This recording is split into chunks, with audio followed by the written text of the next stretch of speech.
മുഖ്യമന്ത്രി പിണറായി വിജയൻ സ്ഥാനമൊഴിയണമെന്ന ആവശ്യവുമായി CPI തിരുവനന്തപുരം ജില്ലാ എക്സിക്യൂട്ടീവ് യോഗത്തിലാണ് മുഖ്യമന്ത്രിക്കും സർക്കാരിനും രൂക്ഷ വിമർശനമുയർന്നത്. മുഖ്യമന്ത്രി മാറണമെന്ന് പറയാനുള്ള ആർജവം CPI കാണിക്കണമെന്നും അംഗങ്ങൾ ആവശ്യപ്പെട്ടു.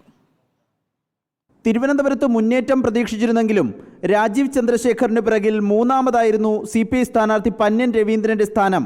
തെരഞ്ഞെടുപ്പ് തോൽവിക്ക് പിന്നാലെ ചേർന്ന ജില്ലാ എക്സിക്യൂട്ടീവ് യോഗത്തിലാണ് സർക്കാരിനും മുഖ്യമന്ത്രിക്കുമെതിരെ അതിരൂക്ഷ വിമർശനങ്ങൾ ഉയർന്നത്.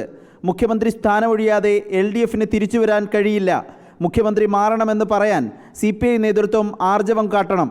തോൽവിക്ക് പ്രധാന കാരണം മുഖ്യമന്ത്രിയുടെ ധാർഷ്ട്യമാണ്. LDF convener EP Jayarajan BJP നേതാവിനെ കണ്ടതും തിരിച്ചടിയായി. സർക്കാർ ജീവനക്കാരെയും പെൻഷൻകാരെയും വെറുപ്പിച്ചു. സപ്ലൈകോയിൽ സാധനങ്ങൾ ലഭിക്കാത്തതും പെൻഷൻ മുടങ്ങിയതും തോൽവിയിലേക്ക് നയിച്ചെന്നും തിരുവനന്തപുരം ജില്ലാ എക്സിക്യൂട്ടീവ് യോഗത്തിൽ അംഗങ്ങൾ കുറ്റപ്പെടുത്തി. നാളെ CPIയുടെ സംസ്ഥാന എക്സിക്യൂട്ടീവ് യോഗം ചേരാനിരിക്കെയാണ് ജില്ലാ കമ്മിറ്റികളിൽ നിന്നും വിമർശനമുയരുന്നത്. നാളത്തെ യോഗത്തിലും സർക്കാരിനെതിരെ അതിരൂക്ഷ വിമർശനങ്ങൾ ഉണ്ടായേക്കും. റിപ്പോർട്ടർ, തിരുവനന്തപുരം.